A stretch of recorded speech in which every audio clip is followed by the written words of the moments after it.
Welcome to our June meeting. Hope everybody's bees are doing well. I know I've been watching mine really close, just because of the way the weather's been active here lately. But I hope everybody's getting something. Maybe you getting some flow that we're not getting in this area right now, but we're seeing a little bit come in, some pollen come in, and then I'll talk a little bit more of that. I'm actually going to be doing the bee talk today. So I will go ahead and get started on that, and I will share my screen here. So our June bee talk, I said this is mainly focused on what would have normally been our honey flow. So I'll get in here. So right now, what I've talked to a lot of people around the area. I've talked to some of them in the East Texas area, down south, and with all this rain, this pretty much came through the Texas area, North Texas, all the way down to the Gulf states. We're looking at a reduced honey flow to about 30 to 40 pounds per hive or less.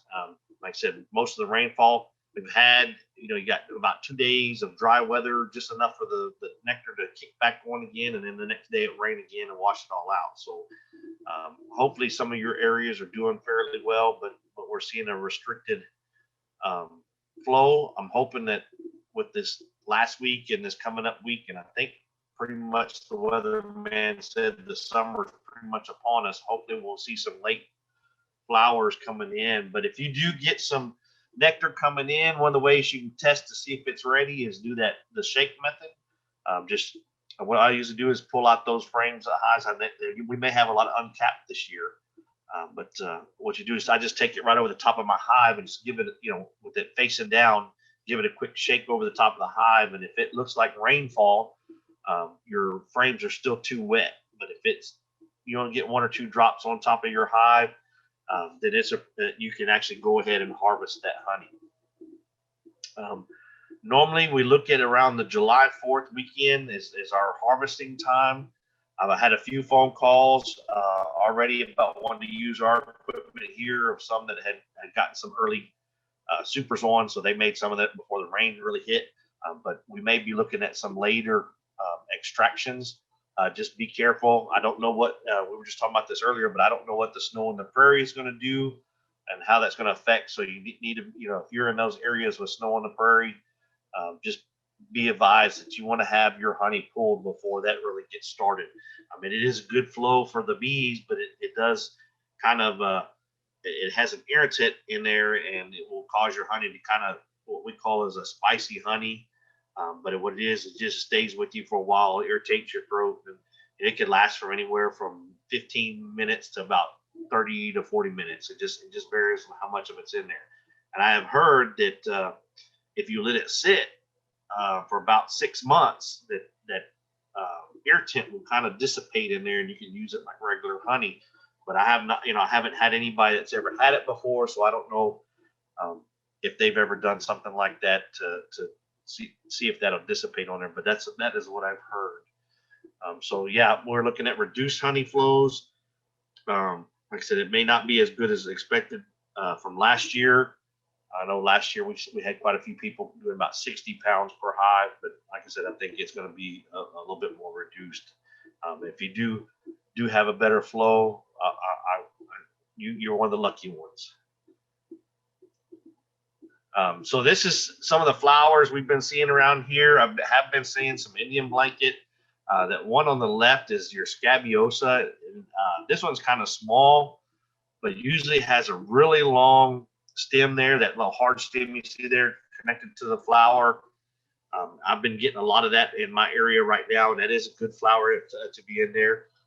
Another one I've been seeing is what we call the Queen Anne's lace. And it kind of looks like a little doily up on top of the little flat white flower. Seeing some white pollen come in my hives here lately, so I know they're getting some pollen from somewhere to benefit for growth. It has been definitely a challenge this year with the flowers, and I'm hoping that since the rains have stopped and the sun shines back, we'll see some late bloomers. I have been seeing some of the black-eyed Susans coming out. And the milkweed, I've seen an abundance of the milkweed, and milkweed does do a good pollen. You can tell based on your milkweed is your normal pollen will be round on the back of their legs, and when the milkweed comes in, because it's a sticky consistency, it'll look like they have little snowflake type deals where it's raggedy, it is not smooth, and you can just see it coming in that way. So I haven't seen that come in yet, but I've seen lots of the milkweed out on our fields here, and I know it looks like it's getting ready to bloom because of the dry days. So honey harvesting, ensure your honey is cured. I talk about the shake test to make sure that is, because if you do get a lot of shake, then your water content is way too high.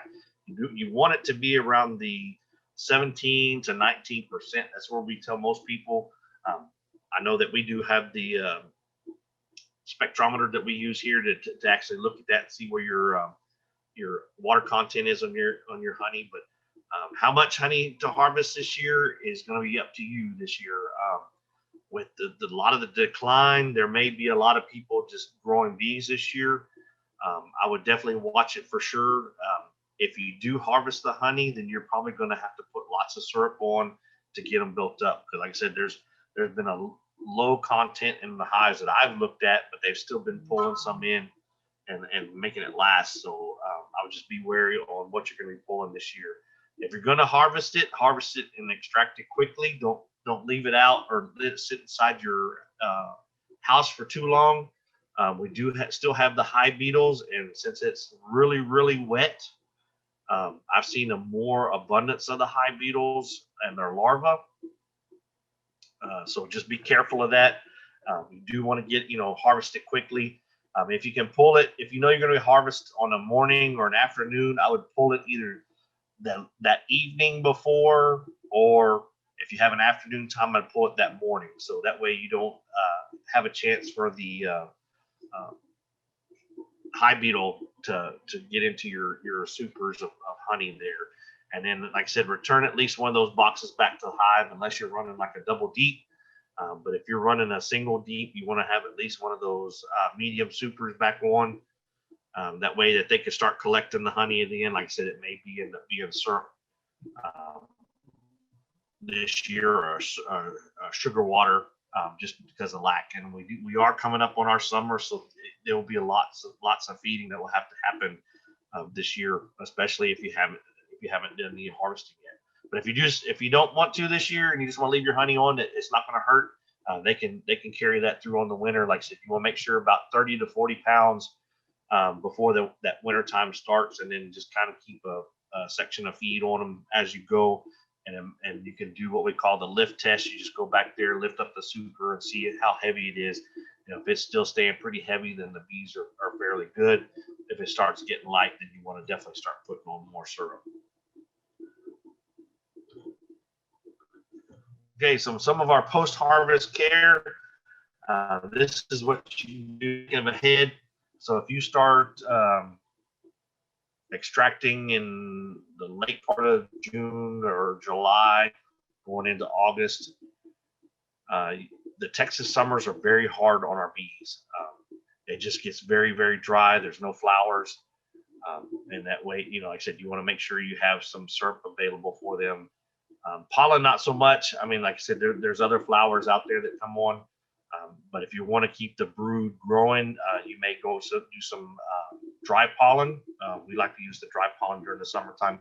I wouldn't say so much the pollen patties. Ensure you got a reliable water source nearby. Here lately, I think everybody's got lots and lots of water. So just watch that.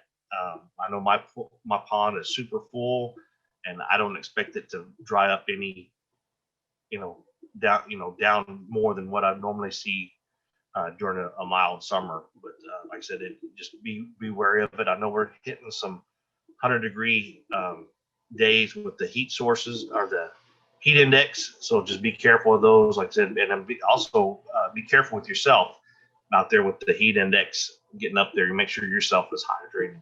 Like I said, just make sure you got at least one hive box or another brood box on. And if it feels like you're getting really, really hot and you think it's too hot for them, you can always crack your lid for ventilation, especially if you don't use a screen bottom board. Screen bottom boards are great for this time. They do get a lot of extra ventilation in there. And like I said, if you don't have them, then you can add, like add a stick or a rock up in the top just to crack that lid open and give them that extra ventilation. I don't know if we're going to see any robbing. Usually that happens when you've got a weak hive or a strong hive. What you're seeing there is like I said, they're trying to get into anywhere they can. Those supers are probably full of honey, and they're just trying to find a way in to get into that honey. So I know pretty much all my hives, I haven't seen any robbing because of, like I said, it's everybody's hurting on our hives, and like I said, there hasn't been a heavy flow. But that's what you'll see from a robbing standpoint. This is the bearding. This is not from a swarm. So with the bearding, because it gets so hot in the hive, you'll get a lot of bees that'll come on the outside. They'll kind of rotate in and out. They'll be getting water from different sources and fan it in. But because they maintain that hive at around 95 degrees, and you get those upper heat temperatures in there, they got to do a lot more air conditioning than do anything. So they'll get outside on the ones that don't need it inside. They'll be bearding on the outside, and then the ones that are fanning to the inside, bringing lots of water in to keep it cool, will be sitting around that entryway, and you'll see them kind of fanning. You'll have some face towards the entryway fanning in, and you'll have some faced away as they're circulating the air through there. So we'll see some bearding. Like I said, this is not a swarm. This is the bearding, and I know we've seen lots of it on our hives as it started to warm up. Not so much when the rain was hitting, because we had some pretty cool days. Like I said, water sources. Like I said, we got a lot of water puddles out there. I still got water in some areas of my yard where there's still water standing, and actually pretty thick in there. But you definitely want to have your water sources available. Pond, creek, or anything like that are good. If you're in some other areas, you can add fountains, or what we suggest is like a metal pan, put some rocks in it, and just have it under like a leaky faucet, or if you're just going to drip a faucet, that way they can have a constant water source there. If you're trying to keep them away from pools and stuff, we've had several of our beekeepers in the past put lemongrass oil in there and put it in between the pool and the beehive, and that will kind of attract the bees to the lemongrass source water instead of going over to the swimming pools. We actually had one beekeeper and their family. She taught swimming lessons, and they did that with their water and put it between the pool and the beehive, and it pretty much kept them away from the pool. But I mean, like I said, there's still chances that they will go to the pool just to get the natural resources that they need. Sometimes they need some minerals, which those salt, especially the salt ones or the chlorine pools, will provide for them. And then varroa control, definitely a big issue, especially when it comes to time for after the honey harvest, because like I said, you put your supers on, you shouldn't have had any kind of treatment on while your supers on, and then you're looking at a month or so that you've had with supers on there that you haven't been doing any kind of treatment to your mites. So during the normal schedule with the bee population growing is usually the first part of July. Usually towards the end of July is the peak of the mite flow before they start going down and getting, like I said, the bees will stop producing. But like I said, if you're feeding and everything like that, then you'll still have some brood carry over through the winter time, and they'll still be able to produce viable resources for the mites. So you definitely do need to do some treatment. We usually do our heaviest treatment with the Apivar after our honey flows, just to knock them down as far as we can, and then we'll use oxalic or some other natural method, the formic acid, to treat them in those other times, like in the fall or other times. Like I said, if you're looking at over 2 mites per 100 bees, you're looking at quite a bit of a risk there. Like I said, the growth rate in that, like I said, they usually double each month. And I'll get to the, I think I've seen some questions pop up. I'll get to that in just a minute. And I'll go back there because like I said, I'm sharing this one screen. I don't have the double screens to check my chat box. And then for a good tool to use, and you can also use that to see, what types of treatments are available out there, is the Honeybee Health Coalition has their varroa management tools. You can just punch your information in, what you've seen. That way it give you information on how to do treatments. That is a very good tool. I like to definitely tell people how to use that tool, especially if they have lots of questions on what they could use for their hives. And especially with the temperatures in Texas getting up really high, you're kind of restricted on what you can use for your hives. So I'm going to stop sharing here. This is the last slide, and I will take questions. First one says, there are 2 ponds near my hives about 600 feet away. Do you think that is close enough to not add water next to my hives? I would say yes. We've got, we actually have a pond behind our hives, and they prefer the one in the front yard, which is probably a good, I don't know, quarter mile, maybe less than that away. And they prefer going up to the front, maybe because it's in some shade most of the day. But they'll go up to the front before they use the one in the back. I know the hives at my house, I've got several hundred feet away from mine, and it's definitely, if they need the water, they'll know how to get it. It says, my queen got through an old excluder and a layer of brood in the top box. Can I just move the brood down into a lower box and put a new excluder on? Yes, you can adjust those if you want.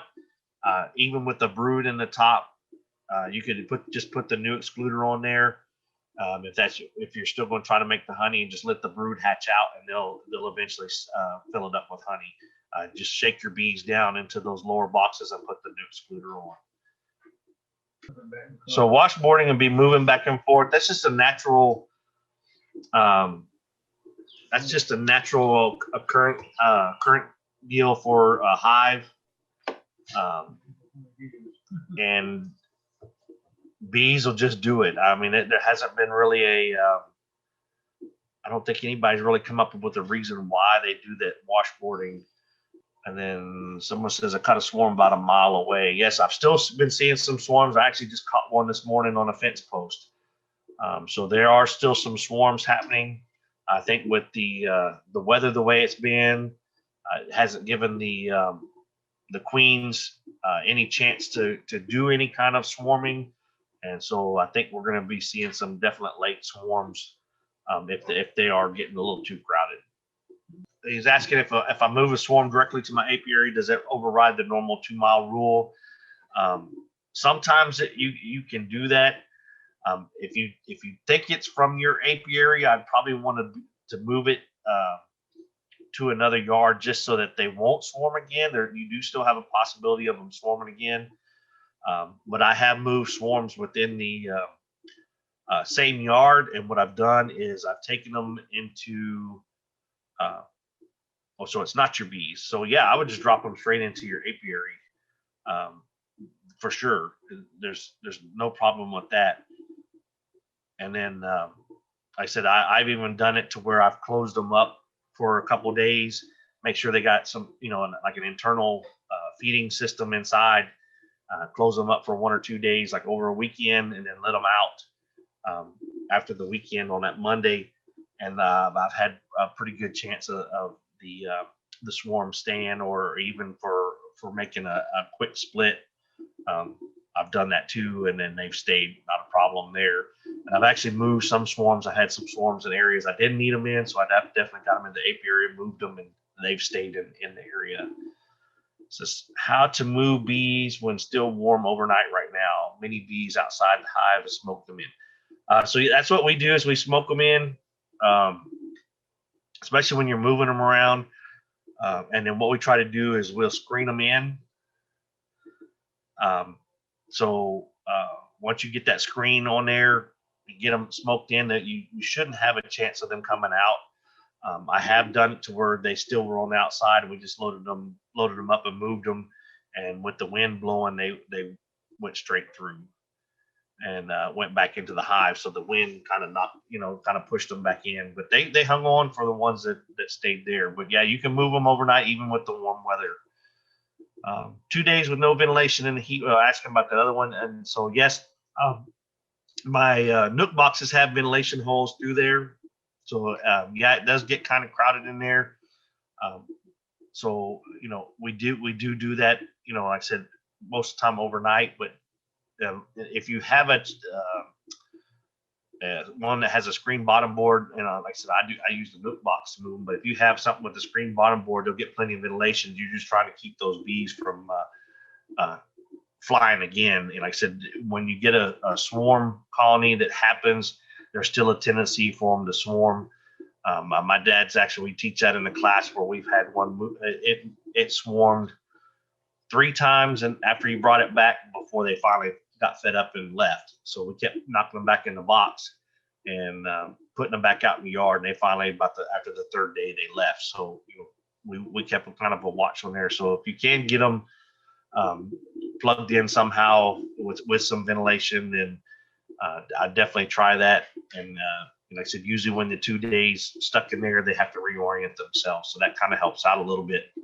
Okay, so after I take honey frames from the hive, should I freeze honey frame first before extraction in case some hive beetle? So the freezing before you extract is kind of hard because, like I said, you get it with the hopefully you haven't had a problem with the small hive, but you'll usually see the adults in there.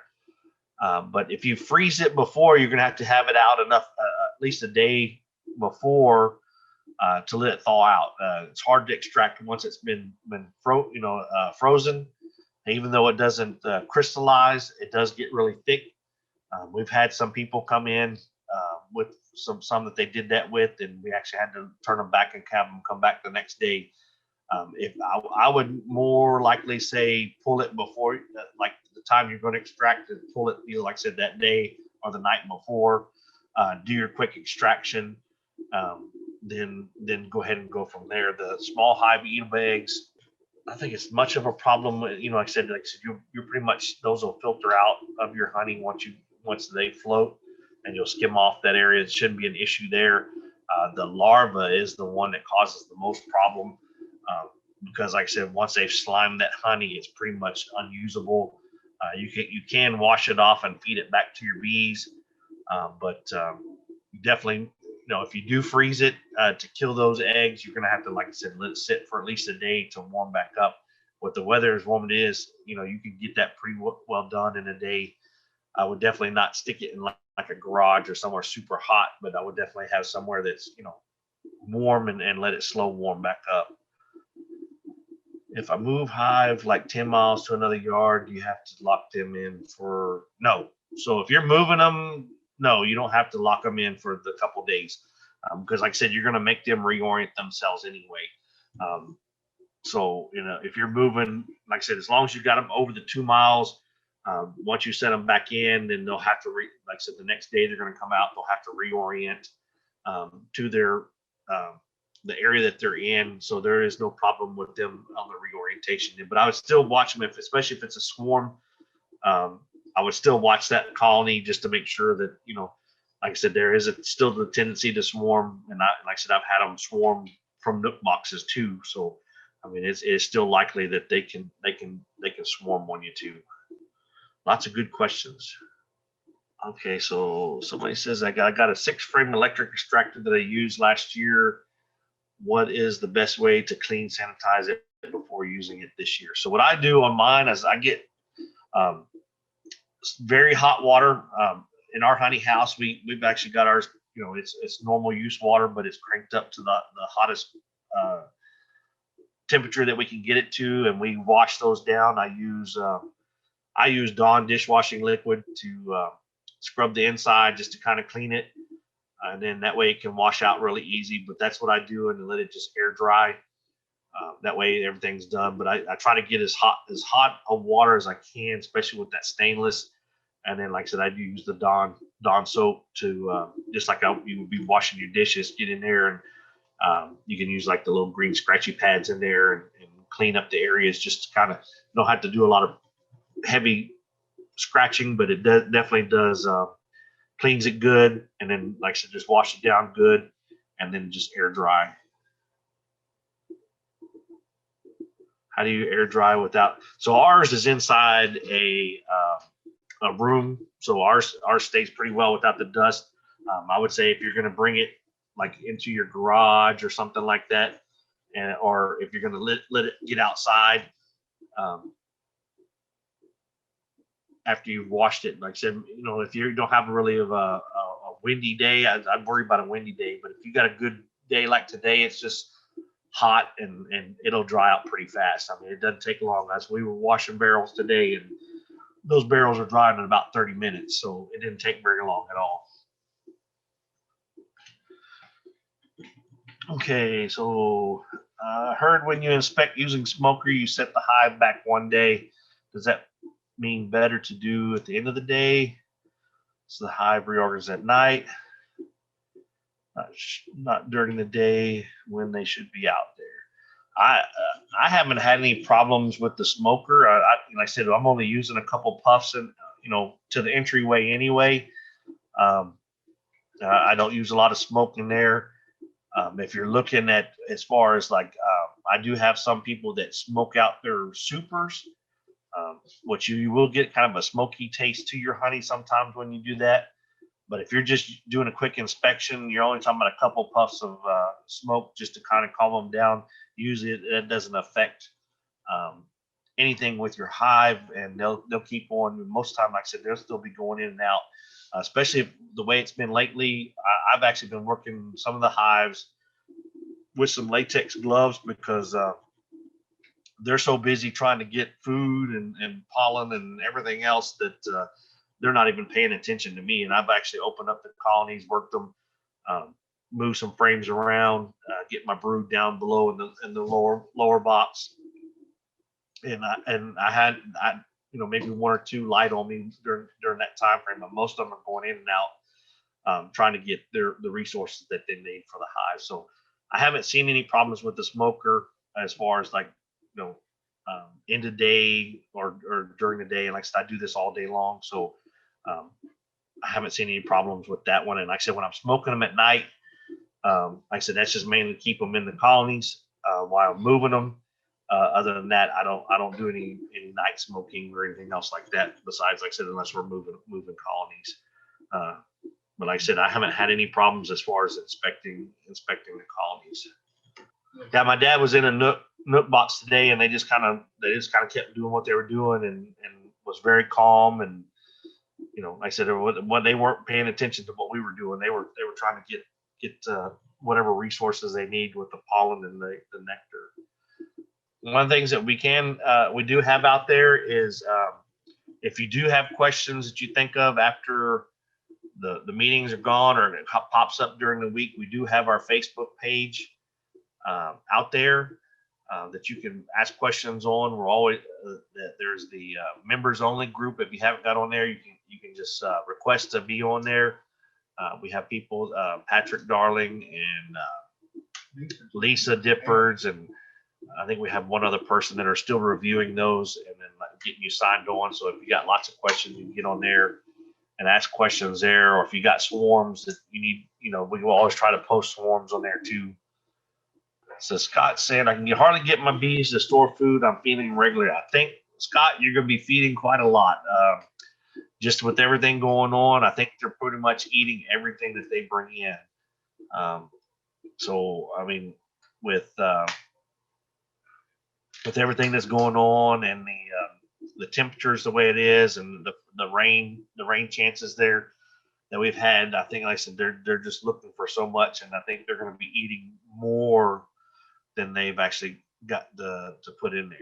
Do you think there's still enough drones around? I've got 3 hives making these queens. Yeah, I've seen so a lot of my hives still have lots of drones in the box, which kind of worried me a little bit. I thought maybe I had drone layers, but nope, they still got quite a few in there. And I think just because, like I said, they're not being able to fly, they're the ones that have been normally would have gone out and died for mating are still coming back to the colonies, and they're still getting the ones that they're raising.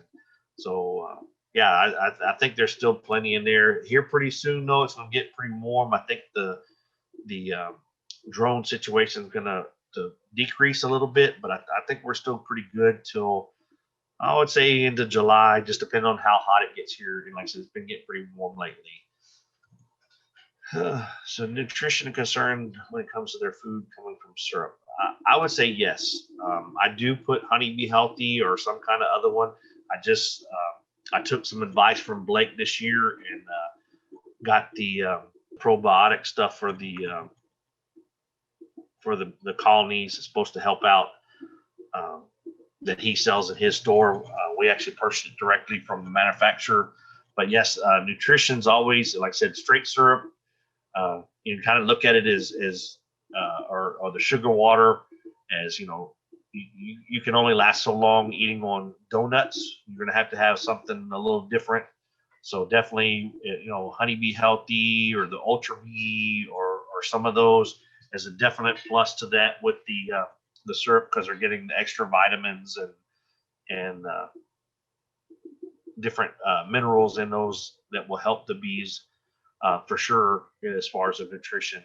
Like I said, I'm hoping the flowers, you know, I'm seeing some late flowers, so hopefully that'll definitely boost some of the nutrition in the area, so we won't have to put any syrup on too early and then just worry about it once the summertime hits. But yeah, I definitely run Honey Be Healthy in mine, and yep. So donuts and multivitamins. There is a group out there. I've got some in my freezer that does it's with golly, I can't think of the name of the company. They're out of Florida. Their patties are green. It's supposed to be like an algae based patty that's supposed to be good for them too, that you can put in any time, and you can do it. I think they have a powder and a patty that you can feed on there. Super DFM is the other one I was thinking of that we've been adding. We've got a whole bunch of to add to our colonies. So definitely that one. It says, do we need to feed sugar water and also the dry pollen you mentioned? Definitely for this summer. If you're not worried about making honey this year, I would, and it looks like your stores are light and you feel like you want to help the bees along. If you do put the sugar syrup on there, then I would pull the honey super off for sure, you know, and save it. You can freeze those and then put them back on the colonies to see if they'll make any more. But I mean, it's just one of those years that it's been really tough to figure out what to do because of the way the rain has happened. Because like I said, the stores have been really light because they can't go out there and get the flowers. I mean, I've seen lots of great flowers, but I haven't been seeing bees fly because of the rain. But I would definitely, if you're going to start feeding and the pollen right now, like I said, I would look at your colonies and see where they're at. If you're not seeing any stored pollen, I would definitely try to get some dry pollen in there. That's not going to affect your honey per se, but if you start feeding the sugar syrup, that if you have honey supers on it, will definitely affect your honey. You won't have a pure honey, so you'll have to be careful of that. So if you're not worried about honey this year and more worried about the bees, I would say go ahead and start feeding them the sugar syrup, sugar water, and just keep on going through the year and let them keep everything they have. Like I said, it's just going to be one of those decisions you got to make yourself on whether you're going to try to make some honey this year or if you're just going to just protect your bees and go with, you know, like I said, go with growth. And that's pretty much kind of how we're looking at this year. We're still going to try to make some honey, but like I said, we're mainly looking at growth this year and keeping our bees healthy and growing. So we may end up having to start feeding some syrup and stuff here if it doesn't get any better anytime soon. So 2 hive with electronic scales between 5 and 16 to 61. One lost 23 pounds and other held same bee yard. Okay, so 1 5 to 16 to 6 to 1 loss. Okay, so yeah, like I said, you're gonna have to watch those. as far as like I said, what you're going to be doing with the beehives. Like I said, I think the way Mother Nature played this year between the super freeze that we had this year and then all this rain going on, I think it's going to be more like I said, people are going to be growing bees. If you do make some honey, there's some late like vetch and a few other different uh, later flowers before like this is snow on the prairie comes on that do produce a honey. But like I said, I'm seeing some late clover. So it may be something that you're not used to on a normal basis. Like I said, we did have it when we had the drought a long time ago. That rattan vine was a big. Uh, we were getting lots of that off of there, which you would never think a vine would produce that, but trees and the rattan vine were producing. So like I said, it's gonna have to wait and see what happens. Like I said, if you don't see the flowers in your area, if there's not something happening, your bees are not being able to store, it might be time to start putting on the syrup, just like I said, to keep the growth of your bees. And like I said, definitely pay attention to the small hive beetles and the varroa. Like I said, with a lot of wet ground here, that it's going to be prime for the small hive beetle to be inside the colonies. A lot of growth. So there are different ways. Guard Star is one of those ones it's a drench that you can pour around your hive. It'll kill there. Nematodes is one. I've heard of people using nematodes around their hives that will actually eat the larva. And then, like I said, if you do producing some honey, you can go into freezing it. Says missed the first 15 minutes of the meeting. What was your guess to possible harvest average? So the guess that we're seeing right now between a lot of commercials and different ones is about 30 to 40 pounds per hive if they got their supers on early enough.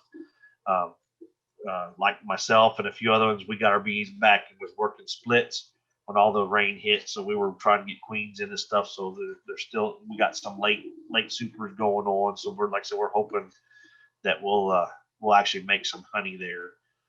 But like I said, on the commercial size, I mean, they're looking at 30 to 40 pounds max, and most of them are looking at less than that. And I know there's some of the guys, especially up in the Dakotas, they're really, really dry this year. They haven't had any rain, so they're kind of wondering if they're going to have a flow up north too. So I mean, it's not just affecting the Texas, this whole weather population, the weather patterns and everything that's happening is affecting all across the United States. I don't know if they call it an El Nino, whatever it is, but it has been effective. Dry, California is getting dry. I've had different places call me wanting to know if I'll sell honey, and I told them, I said, we're in the same boat that they're in, but we're just so wet that it's not happening. So it's just affecting everywhere. But I have seen lots of clover popping up. So if you do have your bees on clover and they can get out on the clover, that is a good possibility there to get your bees and get some honey off of that. It'd just be a lot lighter or light amber to a medium amber type of honey that most people are not used to except for like with a wildflower. But it's a little sweeter, not to my liking, but it is a little sweeter than most honeys. So did Chinese tallow produce in Texas? So that's what the word is about the 30 to 40 pounds, possibly. They did have lots of rain down there too. So I did talk to a couple that said that some of it had some later tags. I haven't been able to talk to Blake. Blake called me about taking over him tonight because they were supposed to be moving bees. So I don't know what his per average is. But I have talked to some other big producers down there, and it's definitely about 30 pounds is what we're looking at down south. And that's not good when you got that many beekeepers down in that area with all the rain. Like I said, they were getting hit just as bad as we were up here, and some of it was even worse. I think they got some lot heavier storms. So I know it came through Louisiana quite a bit. So I know they do tallow there too. So I don't know what their tallow production is going to be, but like I said, it has been pretty light all over from everybody we've talked to. So there's a lot of things that's going to be affecting the price per pound. So the National Honey Board is if you're going to watch the what the price per pound is to go into the National Honey Board. They do kind of keep up with everybody in the area, but there's also another thing that's going to be affecting the honey price is their I don't know if anybody's seen it, but they're calling it the anti-dumping. So the American Beekeeping Federation, the American Honey Producers, Subi Honey, and several other big companies are now got a lawsuit against the importation of honey. If you kept up with some of the prices on there, some of the honey was coming in about 50 cents a pound, which was affecting what American honey was going for. And of course, most of that honey was tainted, which what they're finding out is mixing with like a rice syrup, which is pretty much as undetectable, but it does affect the honey.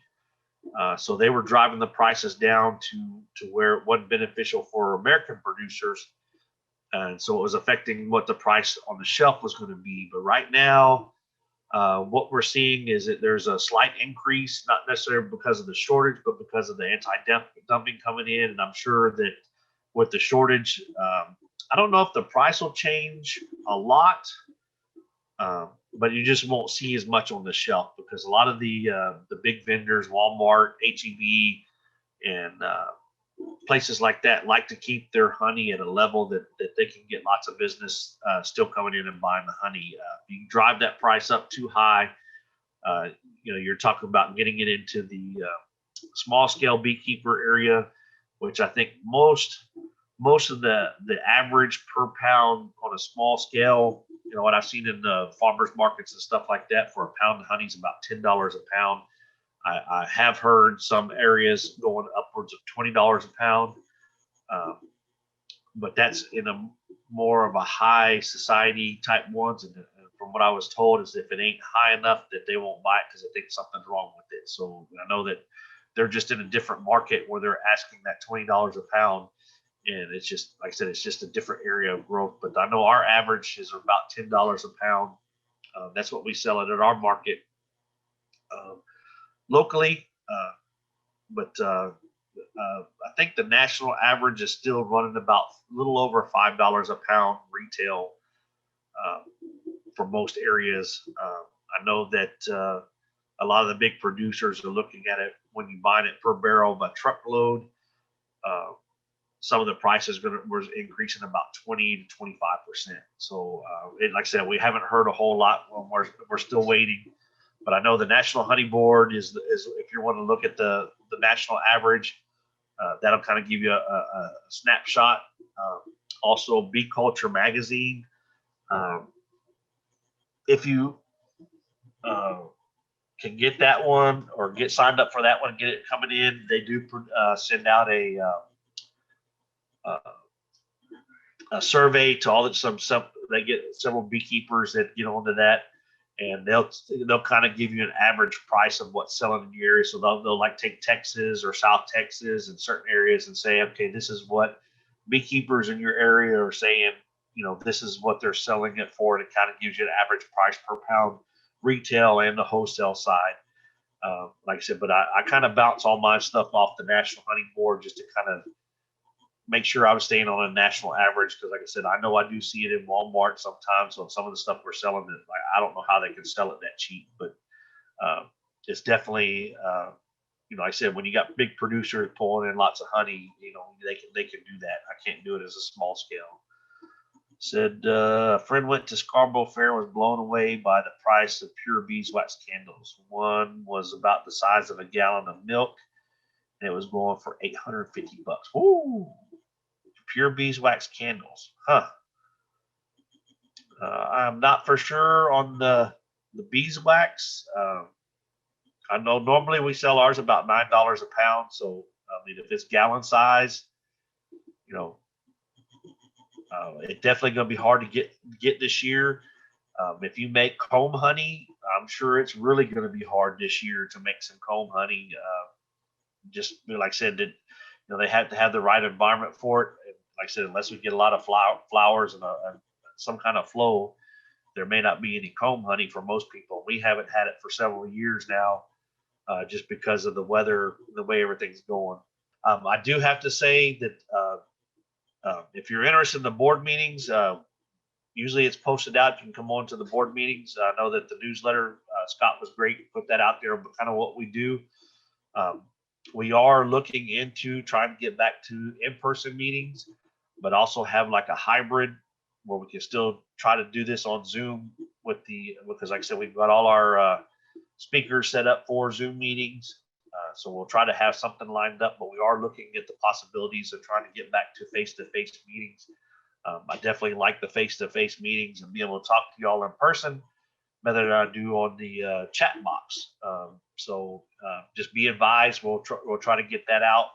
We will have our meeting next week for the business meeting and probably do some more talking about that. I know I have some people looking at some different options. That might be a possibility. So we are looking out there. McKinney seems to be the central location. So I know we've had lots of people asking. So if we can find something in the McKinney area and kind of keep it centrally located to everybody, that would be great. As long as it's not super expensive, but we also need to have the tech available to do this. Like I said, if we have to do like a hybrid meeting with the chat, we do need to have some tech resources to help us get those meetings on. So we are looking into that, and hopefully maybe by August we'll keep y'all up to date on that. But that's what we're looking at, is trying to get back to some face-to-face meetings and get back to normalcy. Like I said, I like talking to people at the meetings, and sometimes I get a little bit too loud during the regular meeting, and I should take it back out to the breezeway area so I'm not disrupting. But like I said, I like talking and hearing what's going on with y'all, especially in the hobby arena. Like I said, I sit more on the commercial scale, but I definitely like to hear what the hobbyists are doing. Y'all seem to got it going on, so I'm always learning the same as y'all. So we'll keep it going, and like I said, we'll keep up with our speakers and then see what we can do that way. But if we don't have anything else, Mike, I think we'll go ahead and close it up. And I thank y'all for showing up. I'm sorry we didn't have our speaker for today. Definitely wanted to hear some information from her on as far as what are some good hives. We've been testing some here. I have a flow hive, a top bar hive, a Langstroth hive, and a Ori hive, all getting started on my property here. So we can give you some pros and cons of it. But definitely want to have that available.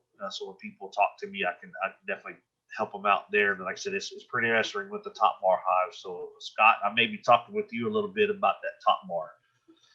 So we'll get that going there. But if no more other questions, like I said, we'll go ahead and let y'all go.